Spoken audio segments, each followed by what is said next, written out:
C'est parti, nouvelle vidéo sur YouTube aujourd'hui. Aujourd'hui, on va parler d'un sujet, comment régler sa GoPro au mieux, comment l'utiliser avec un drone FPV. On va brosser un petit peu le fonctionnement, un petit peu de l'environnement GoPro autour du drone FPV. Alors, on peut parler aussi d'autres constructeurs, mais voilà, je vais quand même faire comme d'habitude, vous parler de ce que je connais. Il y a d'autres marques qui existent comme Insta360 pardon, ou même DJI qui a ses propres caméras aussi d'action. Voilà, je les ai peu utilisés, même si j'en ai dans mon parc matos, je les utilise pas sur les drones FPV parce que pour moi la ref pour filmer avec un drone FPV, c'est la GoPro. Alors c'est sûr qu'on pourrait filmer avec d'autres caméras un petit peu plus grosses ou même un petit peu plus onéreuses comme les Blackmagic ou même des Red Komodo, mais c'est pas du tout le sujet. C'est vrai que c'est des choses que j'ai déjà vu fonctionner, j'ai déjà vu voler, mais je ne les utilise pas, donc je peux pas vous proposer de parler de tout ça si je connais pas réellement le sujet au bout des doigts. Donc l'idée de la vidéo aujourd'hui, c'est de vraiment vous montrer un petit peu les accessoires et surtout les paramètres à mettre sur votre GoPro pour bien filmer. Donc c'est vrai, avant de commencer, j'aime bien toujours aussi le rappeler, c'est que ce que je vais vous dire, c'est mon avis, ça reste ma façon de voir les choses. Je sais qu'il y a d'autres personnes qui partagent pas forcément le même point de vue que moi autour du drone FPV ou même autour de la vidéo de manière générale, donc voilà. Prenez donc ce qui vous intéresse dans la vidéo, voilà, je vous sors juste mon avis. Alors pour faire un petit peu de l'historique, c'est vrai que GoPro, ça a toujours été un petit peu la caméra qu'on met sur un drone FPV. Tout simplement parce qu'en termes de rapport qualité-prix-image, franchement, il se fait pas mieux que la GoPro. Alors c'est sûr, voilà, comme je disais en début de vidéo, il y a d'autres constructeurs, mais franchement, ça fait pas le taf. Faut être clair. Des caméras fonctionnent, je dis pas le contraire. Je sais que chez DJI, ils font des caméras d'action qui sont très bien, mais il y a quand même un step entre une GoPro et les dernières, je parle surtout, et la dernière caméra qu'on pourrait retrouver sur d'autres marques. Pour ma part, du coup, j'utilise des GoPro 10, j'en ai plusieurs. J'en ai toujours un petit peu de spare parce qu'on sait jamais si on perd un drone ou qu'on a un problème lors d'un tournage. Ça serait con de se retrouver sans GoPro. Voilà, du coup, j'ai pas encore passé le cap d'acheter une GoPro 11, même si le $1 million challenge, comme beaucoup, pourrait intéresser, mais c'est pas trop mon délire. Du coup, je suis toujours resté sur la 10 et puis clairement, il n'y a pas de grosse différence entre la 11 et la 10. Comme j'aime bien dire, et c'est toujours ce que j'ai vécu moi dans mes différents achats de GoPro, j'ai toujours acheté des GoPro qui étaient en chiffre pair. J'ai jamais entendu parler de bonnes GoPro qui étaient en chiffre impair. Alors forcément, j'ai plus considéré ça comme des bêtas. Je prends la GoPro 7 par exemple, qui était clairement une belle connerie. La GoPro 9, il n'y a pas eu d'amélioration par rapport à la GoPro 8. Enfin voilà, ça a toujours été un peu la façon dont j'ai vu l'évolution GoPro. Et c'est vrai que la GoPro 6, ça a été clairement une super caméra. Elle a duré très longtemps vis-à-vis de sa date de sortie.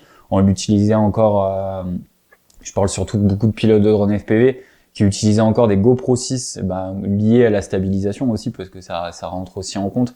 La GoPro 6 était hyper facile à stabiliser à travers RealSteady, à la différence d'autres caméras qui sortaient comme la 9 ou la 8. On avait encore...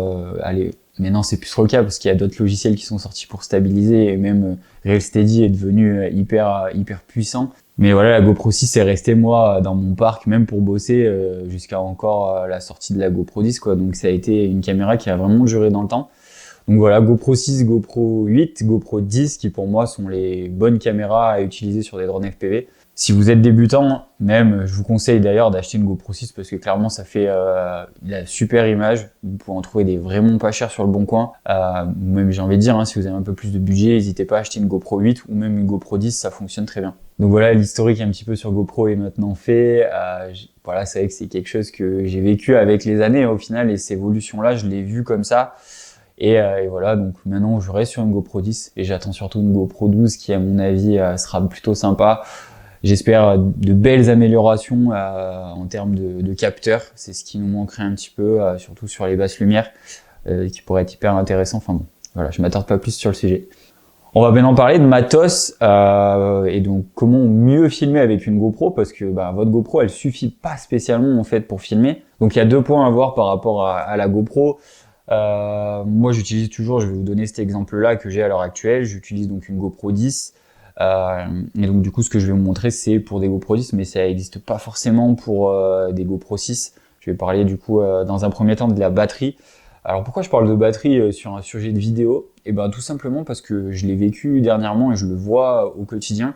GoPro ont sorti des batteries qu'on appelle batteries enduro. franchement, achetez ce genre de batterie parce que les batteries qui sont de couleur bleue, c'est une belle dans le sens où je l'ai vu dernièrement encore sur notre petit road trip avec les copains à la montagne. Là, on s'est retrouvé à avoir des batteries bleues qui tenaient pas le froid, hein, clairement. On volait à -6, -7 degrés, je pense, à certains moments. Alors c'est vrai que c'est pas forcément top hein, pour l'électronique, mais en utilisant des batteries enduro, on n'avait aucun problème sur nos GoPro, alors que les batteries bleues tenaient mal.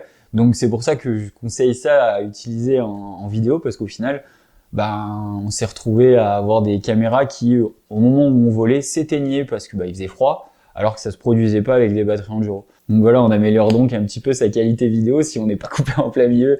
Voilà, c'était un petit peu la petite parenthèse que je voulais faire par rapport aux batteries. C'est vrai que c'est une super batterie qu'ils ont sortie, et je comprends pas pourquoi d'ailleurs ils l'ont pas sortie de base. Je crois que maintenant quand on achète des GoPro 11, elles sont fournies avec. Voilà, donc je vous conseille d'acheter des bonnes batteries pour vos GoPro, ça vous évitera qu'elles coupent à certains moments. Alors je parle de choses que j'ai vécues dernièrement, peut-être que ça le fait à peu de personnes, mais voilà, en tout cas je sais que si vous filmez dans des conditions un petit peu extrêmes, la GoPro et la batterie blanche a plutôt son intérêt. Deuxième point côté matos, ça va être les filtres ND. Alors ça c'est obligatoire si vous voulez avoir de la bonne image. Le filtre ND, à quoi ça sert? Ça a le rôle, on va dire, un petit peu de lunettes de soleil. Alors je m'entends quand je dis ça. Ça va baisser la luminosité qui rentre dans votre capteur et permettre du coup de jauger un petit peu la lumière qu'on laisse entrer. Il existe différentes plages de filtres. Les filtres ND, en fait, ils sont basés sur une plage. Ça va de ND 4, je crois, à ND 1000. Alors les ND 1000, ça n'existe pas pour les GoPro, ça sert surtout pour de la vidéo ou faire de la pose longue sur des appareils photo. Chez GoPro ou sur d'autres caméras d'action, on utilise surtout du ND 16 ou du ND 32. Voire du ND8, selon un petit peu la luminosité qu'on a sur notre vidéo qu'on a à tourner. Moi j'utilise beaucoup, et là je prends l'exemple des dernières images qu'on a fait, que je mettrai aussi à travers la vidéo. L'exemple qu'on a ici, je suis en ND32, 1/60e au shutter. On était vraiment plein soleil, la neige qui reflète, donc forcément on a besoin de laisser rentrer un minimum de lumière dans le capteur pour pas que ça soit cramé, hein. Et du coup voilà, c'était un petit peu les réglages qu'on avait sur ce genre de plan. Donc voilà, les filtres ND pour moi c'est clairement obligatoire si vous voulez avoir un petit peu de la belle image. On peut laisser la caméra gérer elle-même le shutter et régler ses ISO, tout ça, mais le but est dans n'importe quel setup de caméra qu'on aurait à avoir, que ce soit de la caméra sol ou du drone ou stabilisé ou du FPV. Quand vous faites de la vidéo et que vous voulez baisser garder un shutter qui est utilisable et qui a réellement de l'intérêt, où on va pouvoir créer une réelle dynamique, le fait de mettre des filtres ND, c'est clairement obligatoire. On arrive maintenant sur le dernier point, pour moi, qui va être la partie réglage de la GoPro. Alors ça va avec la partie que j'ai présentée juste avant. Les filtres ND vont vous faire jouer sur certains réglages, en fait, tout simplement. Et donc du coup, il va y avoir à un moment donné à choisir d'abord ses filtres ND et ensuite faire un petit peu son réglage au niveau de la caméra. Je vais donc vous montrer maintenant, moi par exemple sur ma GoPro, ce que j'utilise en termes de réglage. Alors moi je filme en 5K 4/3 30 images secondes. Le format de l'objectif, je l'utilise en mode large. Ensuite du coup pour les réglages un petit peu plus précis, je désactive forcément l'hyper smooth parce que je stabilise avec Real Steady. Là-dedans, on touche pas grand-chose. Après, c'est au niveau du ProTune, ce qui est hyper intéressant. Le débit, forcément, je le laisse en élevé. L'idée, c'est d'avoir un maximum de contenu dans notre vidéo. Ensuite, obturateur 1/60e, mais ça, mon obturateur, des fois, je le fais varier entre 1/60 et 1/120 selon les filtres ND que j'utilise. La balance des blancs, je la laisse plus ou moins à 5000, mais ça peut dépendre un petit peu de la situation. Les ISO, je les laisse toujours entre 100 et 200. Ça peut arriver des fois que je les mette un petit peu plus haut quand je filme en basse luminosité, mais ça change rarement. La netteté, je laisse en moyen. La couleur plat, forcément, parce que ça ne m'intéresse pas d'avoir les couleurs de chez GoPro. L'idée, c'est de faire la colorimétrie sur l'ordinateur et pas au niveau de la caméra. Et donc voilà. Donc voilà, je viens de finir de vous montrer les réglages un petit peu que je mettais sur la GoPro. Alors c'est vrai qu'on les adapte toujours un petit peu aussi en fonction des situations. Au niveau surtout du shutter et un petit peu des ISO, même si je touche rarement. Voilà un petit peu ce qui se fait. De toute façon, comme j'aime bien dire, c'est à force de pratiquer et de se retrouver à différentes situations à filmer qu'on va forcément toujours arriver à régler un petit peu mieux son matériel. Ça fonctionne partout pareil, hein, que ce soit sur une caméra ou sur votre drone classique aussi. Hein. De toute façon, plus vous l'utilisez et plus forcément vous avez un meilleur résultat à la fin. Donc voilà, je vais pas plus m'attarder sur le sujet GoPro et surtout réglage un petit peu de vidéo. J'espère avoir fait un petit peu le tour, un petit peu du sujet. Alors c'est vrai que je suis pas trop rentré dans les détails comme d'habitude sur ma chaîne YouTube, mais vraiment l'idée c'est de dégrossir un petit peu du contenu qui peut paraître des fois assez compliqué à comprendre au début. Donc voilà, j'espère que mes petits conseils vous serviront. En tout cas, n'hésitez pas à vous abonner à la chaîne. Je continue à partager mon contenu autour du drone. Je vais aussi parler un petit peu plus maintenant de vidéo et voilà, je suis en train de, vous voyez, en train de faire la transition vers un petit peu ce monde-là. Donc voilà, j'espère que mes petits conseils vous aideront à pratiquer le FPV de la meilleure des façons.